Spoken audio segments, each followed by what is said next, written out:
I am Sakiko. I am 29 years old and a housewife. 3 months ago, I moved to a house in a suburban area from an apartment in Tokyo. Life in an urban area was very convenient, but wanting to have a child soon, I thought a suburban area with a lot of nature was more suited for raising a child. I talked with my husband and we decided to move. For the house, we made our way to the area and visited local real estate agencies. Even in a suburban area, the rent was quite high for a house with a garden, and we had a hard time finding a house within our budget. One day, we were going through some documents at a real estate agency. We had already visited several agencies before coming to that one. We found a sheet with some property information stuck in the back of the file, not really placed neatly anywhere. As I looked at it, the room layout and the surrounding environment fit perfectly with what we wanted. When we asked to look at this house, the staff at the real estate agency looked surprised and said, "Oh, this house, why is it in this file?" And then, he told us about this house.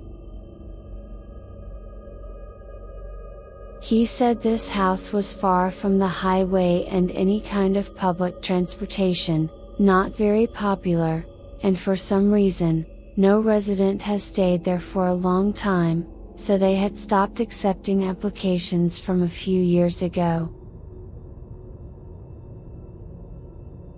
Since we drove to get around, so public transportation was not an issue for us.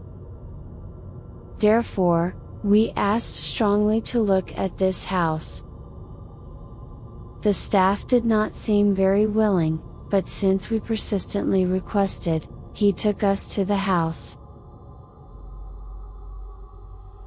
Once we visited the house, it sure was far from the highway and stood a little back in the corner.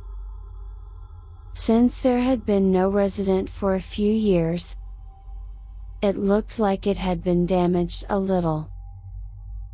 However, since the house was close to nature, had a garden, and had enough space to park 3 cars, we immediately came to like it and asked us to sign a contract.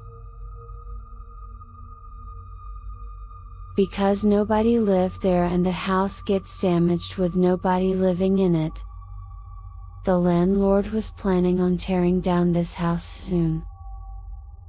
So, he decided to lend us this house at a very inexpensive price.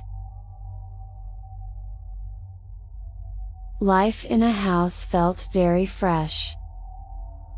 There were many things I could not experience at an apartment, such as opening the screen in the morning and taking care of the garden. I planted my favorite flowers in the garden and made a small DIY bench. I was really enjoying my life. However, ever since we moved, my husband was always in a bad mood and seemed to be frustrated. I asked him if something had happened, but he would not talk to me. It seemed he could not sleep well at night, he started to look sicker and sicker, and he eventually looked lifeless. I dragged him to the hospital even though he did not want to go.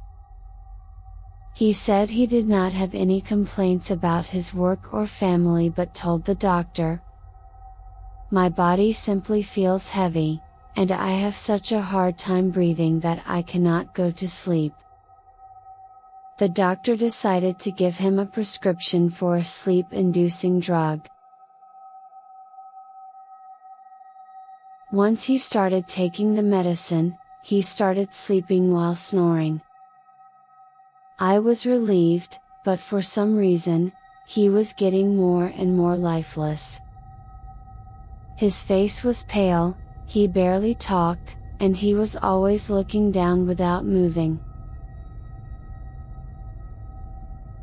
That night, since his snoring was louder than usual and sounded strange, I woke up. Because he was making a painful voice, I tried my best to see my husband in the darkness. When I looked, I saw the spirit of a small girl about 6 years old mounting on my husband and covering his mouth. When I screamed in surprise, the spirit slowly turned to me. I could see only eyes glowing red in the darkness. Then, once she removed her hands from my husband's mouth, she slowly started coming toward to me. As I screamed, I grabbed the remote control and with shaking hands, I pressed the button for the light numerous times. Even during that time, the spirit was slowly coming toward me. Once the light was turned on, the spirit disappeared. I shook my husband to wake him up and told him what had happened just then.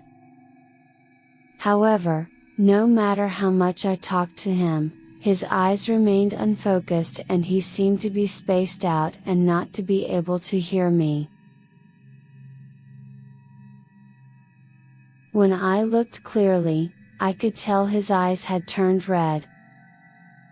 The eyes seemed just like the eyes of the spirit of the girl.